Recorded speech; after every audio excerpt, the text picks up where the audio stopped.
So new evidence is exposing just how down and dirty opponents of marriage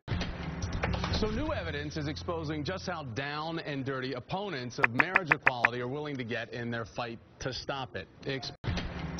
So new evidence is exposing just how down and dirty opponents of marriage equality are willing to get in their fight to stop it. Explosive internal documents obtained by the Human Rights Campaign show an ugly strategy by the National Organization for Marriage. One of their outlined goals to, quote, drive a wedge between gays and blacks.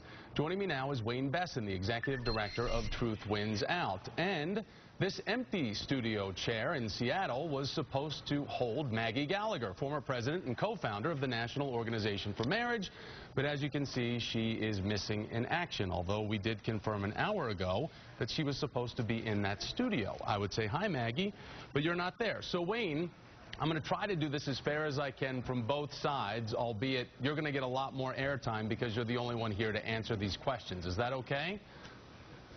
Oh, that sounds just fine with me. Okay, let's get to it. My first question was going to be to Maggie, and it was about this board update labeled as dealing with President Obama and some of the negatives being raised for homosexuality. In it, it says, we need to interrupt the attempt to equate gay with black and sexual orientation with race. We need to make traditional sexual morality intellectually respectable again in our elite culture. I was then going to ask Maggie, how do you deny these documents as proving that the National Organization for Marriage is race baiting, trying to ensure bigotry and homophobia? So, Wayne, I'm going to ask you, isn't this proof that the National Organization for Marriage is trying to ensure race baiting and bigotry and homophobia?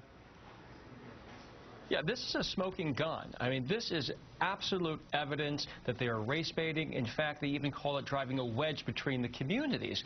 And the reason they are doing this is because they've lost the argument over marriage equality. They said if marriage passed, the sky would fall. Now we have 8 states, Colombia, and several countries where marriage is the law of the land. The sky didn't fall. Nothing happened as promised. So they are resorting to dirty politics and divisive tactics. They don't have facts on their side, so they're resorting to fear. And I think that's what was revealed in these explosive memos. I do want to tell everybody these were all revealed because a Maine court made the documents public due to campaign finance disputes that are going on in that state. And it really does, Wayne, reveal this devious underbelly to the equality fight that's taking place in this country right now, long suspected, not fully exposed like this. But not only is the National Organization for Marriage trying to divide the black and the gay communities, it also goes after Latinos. And I want to show another part of this where it says we must interrupt this process of assimilation by making support for marriage a key badge of Latino identity, a symbol of resistance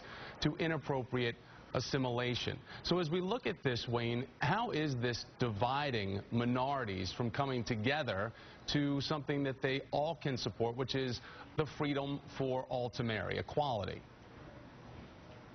Well, first of all, this is incredibly disrespectful of African Americans and downright contemptuous of Latinos.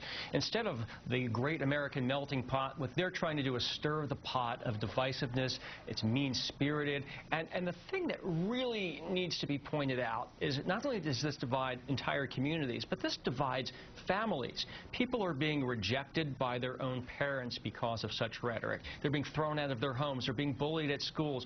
There's a real disconnect with the National Organization for Marriage and their political memos that are dreamed up in Washington and what happens on the ground to real people. And what they've done essentially is manufacture malice between communities that didn't previously exist. And that's incredibly harmful to people.